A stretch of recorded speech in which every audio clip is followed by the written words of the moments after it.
Salam alaikum. Alors, on va parler pendant ces 15 minutes sur le dépistage de la maladie coronaire chez les patients diabétiques. Et juste à titre de rappel, l'athérosclérose, c'est ça l'ennemi numéro 1. C'est pour ça qu'on fait des dépistages, pour rechercher quels sont les malades qui ont une athérosclérose. Et habituellement, ça se passe dans l'évolution de la maladie quand il y a une sténose serrée. Et c'est une fois qu'elle arrive à 90%, 95%, la personne ressent des symptômes et on sait qu'il y a la maladie. Mais le plus souvent, c'est important, le plus souvent, eh bien, il y a une rupture de plaque qui arrive à un degré de sténose qui n'est pas important. Parfois même, au début de la maladie, il peut y avoir juste une brèche dans l'endothélium et puis après, infarctus. Et donc, ce qui fait qu'on ne peut pas attendre d'avoir des symptômes dans cette maladie, il faut agir avant les symptômes. Eh bien voilà, si on attendait de voir des symptômes de l'athérosclérose, le premier signe de la maladie coronaire, c'est souvent la mort subite ou l'infarctus du myocarde. Si on attend d'avoir des symptômes pour faire quelque chose, 62% des hommes et 45% des femmes vont avoir ou une mort subite ou un infarctus. C'est ce qui va initier la maladie. Il n'est pas question d'attendre d'avoir un infarctus ou de mourir, c'est trop tard.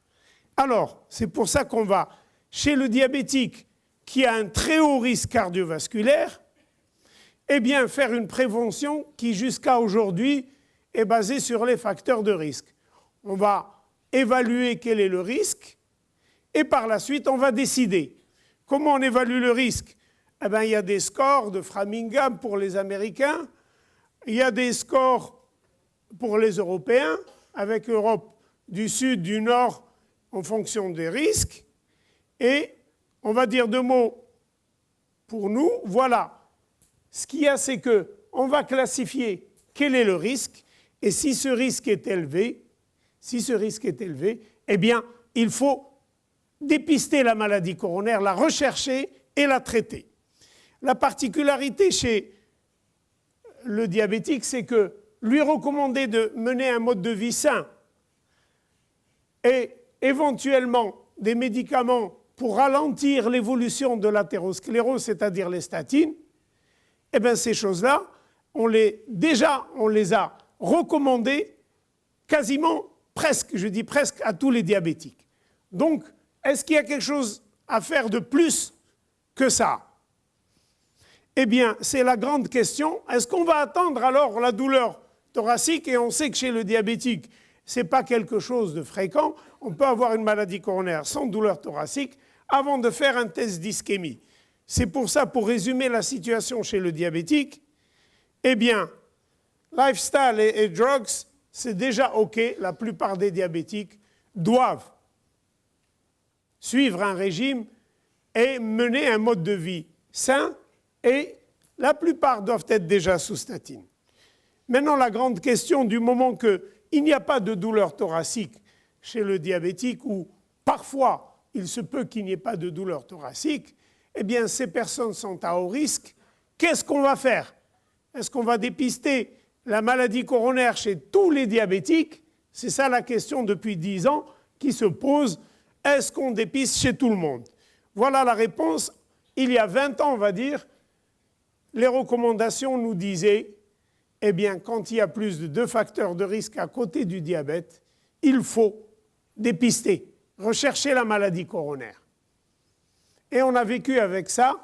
Chaque fois qu'il y a un diabète, plus HTA, plus quelque chose d'autre, tabac, eh bien, dépistage des maladies coronaires.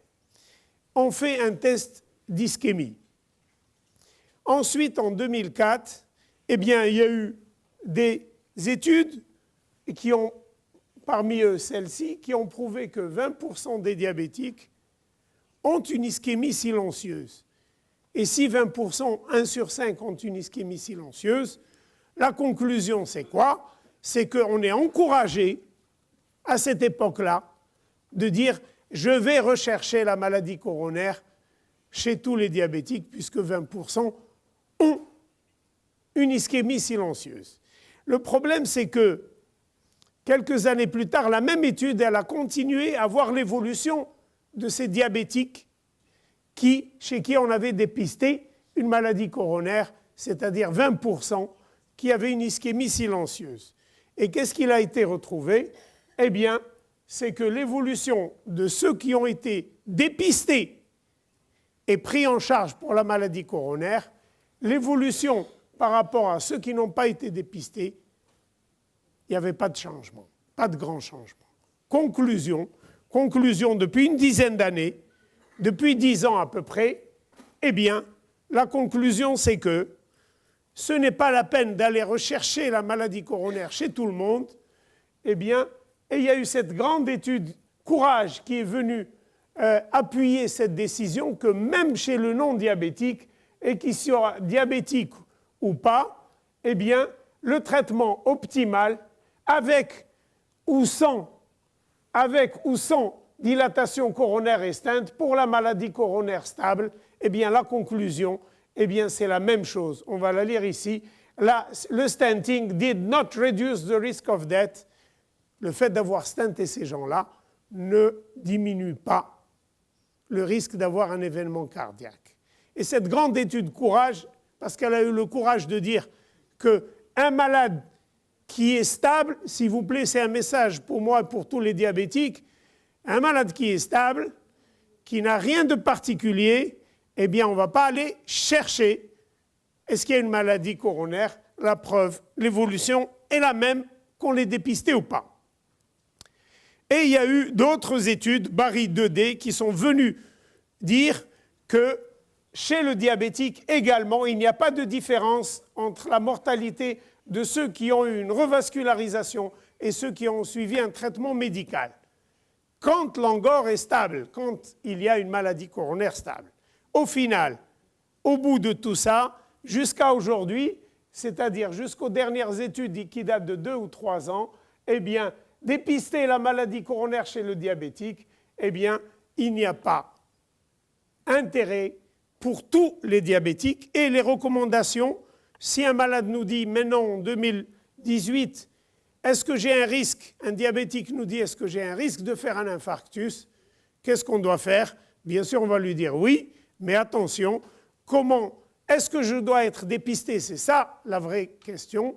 Est-ce que je dois faire une écho de stress? Est-ce que je dois faire une scintigraphie? Est-ce que je dois faire autre chose? Eh bien, voilà la réponse des guidelines. Et le dépistage des asymptomatiques is not recommended. On ne le fait pas pour tous les diabétiques. Et ici, considérez ces tests d'ischémie pour la présence des signes suivants: douleur cardiaque ou symptômes cardiaques inexpliqués comme une dyspnée, un essoufflement. C'est pour ça que, première chose, s'il y a des symptômes cardiaques, eh bien, il faut rechercher la maladie coronaire. Deuxièmement, s'il y a une maladie vasculaire, si vous avez un patient qui a déjà fait un AVC ou qui a déjà fait un infarctus, qui a une artériopathie distale, c'est normal de rechercher la maladie coronaire.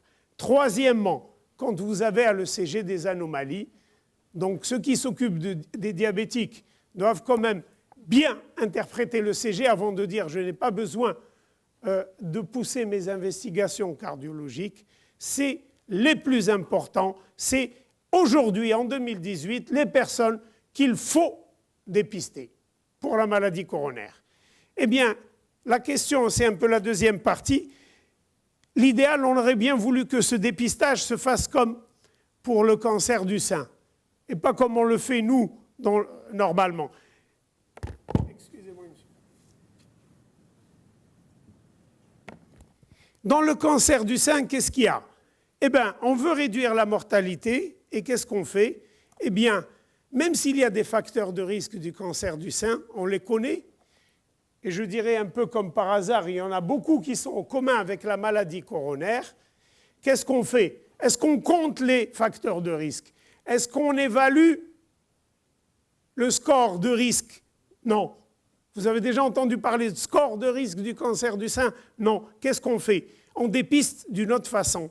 Et qu'est-ce qu'on fait? Mammo, et on agit, et on réduit la mortalité. C'est pour ça que dépister la maladie coronaire, eh bien, pour l'instant, on compte les facteurs de risque, on évalue le risque et on agit. Ce qu'on aurait bien aimé, c'est d'avoir un petit test magique, comme pour la mammographie, un petit test magique.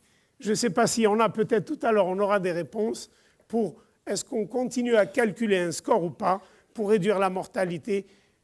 Dépister, on ne sait pas encore faire autrement que d'évaluer un risque global, mais je voudrais qu'on reste un petit peu à la pointe de ce qu'on peut faire.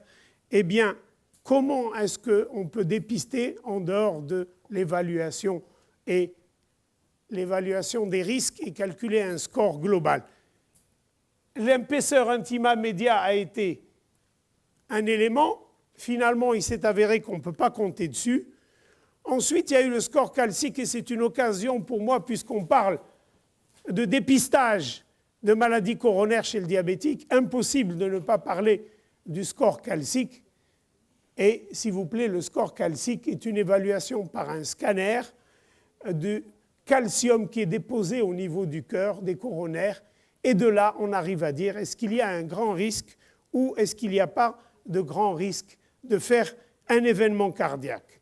Et il s'avère, dans plusieurs études, que le score calcique est un élément fiable, mais il vient compléter les facteurs de risque, c'est-à-dire qu'il ne peut pas les remplacer, et il est indépendant. Les études ont montré que c'est un score qui est indépendant des facteurs de risque, et ça vaut la peine de le calculer. Les conclusions sont là. Le score est fortement associé à un risque à 10 ans de faire des événements cardiaques indépendamment des facteurs de risque. C'est un message important.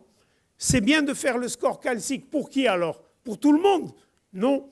Eh bien, les dernières recommandations, c'est les Canadiennes qui ont parlé de ça. Il faut faire le score calcique chez les patients qui ont un risque intermédiaire. C'est-à-dire moyen, et on ne sait pas, est-ce qu'ils sont à haut risque ou à risque faible? Quand on fait le score calcique et on trouve qu'il est élevé, eh bien, on va les classer dans un groupe plus élevé. Si on trouve que le score est faible, on va les classer avec le faible score. C'est un peu les indications aujourd'hui. Et je voudrais terminer les quelques minutes qui me restent pour parler du coroscanner. Ce n'est pas pareil, vous le savez. Score calcique et coroscanner, non, scanner coronaire, on va voir l'anatomie des artères coronaires. C'est différent. Le score calcique, ça utilise la même machine, mais le score calcique est rapide, il calcule juste les calcifications et c'est tout. Alors que le scanner coronaire va voir l'anatomie. Alors qu'est-ce qu'on pense du scanner coronaire qui va évaluer les sténoses pour les diabétiques? Eh bien, c'est clair, c'est beau à voir, des artères sans faire d'injection, c'est très beau, mais j'ai eu la chance, puisque depuis 2009, il n'y a pas eu de recommandations, c'est mes dernières diapos qui sont importantes, c'est que depuis 2009, on n'a pas eu aucune recommandation sur ce que fait l'irradiation sur l'imagerie cardiovasculaire. J'ai attendu et on a eu la chance de voir que c'est sous presse, c'est-à-dire qu'il n'est pas encore sorti, et je viens de le télécharger. En 2018, l'imagerie, c'est-à-dire tous les examens d'imagerie, commencent à irradier le corps humain, parce que pour dépister, on retient que l'élément basique d'un dépistage, c'est un test qui est à faible nocivité. Et on va voir un petit peu tout ça. Regardez, si on prend le scanner coronaire pour voir les artères coronaires, l'irradiation en millisieverts, l'irradiation en moyenne, elle est de 20. Pour faire un coroscanner et voir les artères coronaires, si on la compare à un score calcique, regardez, le score calcique est à 3. C'est-à-dire, on irradie en voulant voir les artères coronaires, on irradie 6 fois plus qu'un score calcique. Le score calcique n'a pas une forte irradiation. Mais le plus important, je dirais, c'est ça. Regardez en bas. Si on fait une coronarographie classique, l'irradiation, elle est de 10. C'est-à-dire qu'en faisant un coroscan, on irradie 2 fois plus qu'en faisant une coronarographie conventionnelle. Pourquoi va-t-on irradier? Ce n'est plus du dépistage. On ne peut pas proposer un coroscanner pour voir des artères juste pour dépister. S'il vous plaît, c'est très important parce qu'on dit que c'est facile. Allez, on va faire un scanner, je veux voir mes coronaires, mais ça nous coûte. Voilà, 2 coros. Mais le plus, je dirais, pas amusant, mais le plus choquant, faire un coroscanner par rapport à une radio pulmonaire normale, à votre avis, c'est combien de fois plus irradiant? Une radio du thorax. La radio du thorax, chest X-ray, irradie de 0,1. Donc quand on fait un coroscanner, mesdames, messieurs, c'est 200 radios du poumon. 200 radios du poumon. Alors, ce n'est pas du dépistage que de faire un coroscanner. Ma dernière diapo, pour conclure, c'est qu'il y a un espoir, mais que pour les hommes, pas pour les femmes. Un espoir de dépister, c'est quoi? C'est juste une question simple où il n'y a pas d'irradiation zéro. Et c'est un peu bon, c'est un peu pour conclure d'une façon, je ne dirais pas amusante, mais rechercher l'athérosclérose par la question de dysfonction érectile chez l'homme, elles sont très liées au score calcique. Vous avez le score calcique et le degré de dysfonction érectile. C'est très, très lié. Et la dysfonction érectile serait juste une simple question pour dépister la maladie coronaire. Et regardez dans le timing, il y a une dysfonction érectile bien avant tous les autres signes de maladie coronaire chez l'homme. C'est un signe infraclinique. Et je termine par ces mots, les 3 ED. ED, là, c'est érectile dysfonction. Endothélial dysfonction, parce que ça va de pair. Et early detection of coronary heart disease. Et je vous remercie.